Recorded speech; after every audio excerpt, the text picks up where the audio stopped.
ખેરગામ તાલુકા પંચાયતની પ્રથમ સામાન્ય સભામાં વિધિવત રીતે કારોબારી સમિતિના ચેરમેન તરીકે જીજ્ઞાબેન પટેલ અને સામાજિક ન્યાય સમિતિના અધ્યક્ષ તરીકે પૂર્વેશભાઈ ખાંડાવાલાની નિમણૂક કરાઈ હતી। ખેરગામ તાલુકા પંચાયતની પ્રથમ સામાન્ય સભામાં વિધિવત રીતે કારોબારી સમિતિના ચેરમેન તરીકે જીજ્ઞાબેન પટેલ અને સામાજિક ન્યાય સમિતિના અધ્યક્ષ તરીકે પૂર્વેશભાઈ ખાંડાવાલાની નિમણૂક કરાઈ।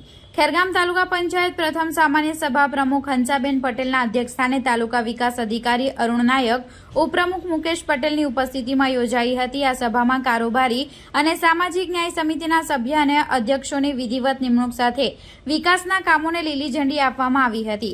આ સભામાં એજન્ડા પરના કામોની શરૂઆત તાલુકા વિકાસ અધિકારીએ કરાવી હતી, જેમાં નવી કારોબારી સમિતિની રચના કરતા કારોબારી અધ્યક્ષ તરીકે જીજ્ઞાબેન હર્ષદભાઈ પટેલની નિમણૂક કરવામાં આવી હતી, જ્યારે ન્યાય સમિતિના અધ્યક્ષ તરીકે પૂર્વેશભાઈ ખાંડાવાલાની નિમણૂક કરાઈ હતી।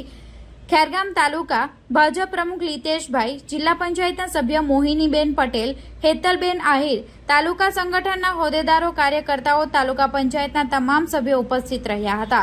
પ્રમુખ લીતેશભાઈ ગાવિતે જણાવ્યું કે આપણા કેબિનેટ મંત્રી નરેશભાઈ પટેલની રાહબારી હેઠળ સંગઠનના માર્ગદર્શન હેઠળ વિકાસના કામો શરૂ કરી દેવા સૂચના આપી હતી, ત્યારે આજથી સત્તા સોંપણી બાદ સભ્ય પોતપોતાના વિસ્તારના વિકાસના કામોને વેગ આપશે તેવી આશા વ્યક્ત કરવામાં આવી હતી।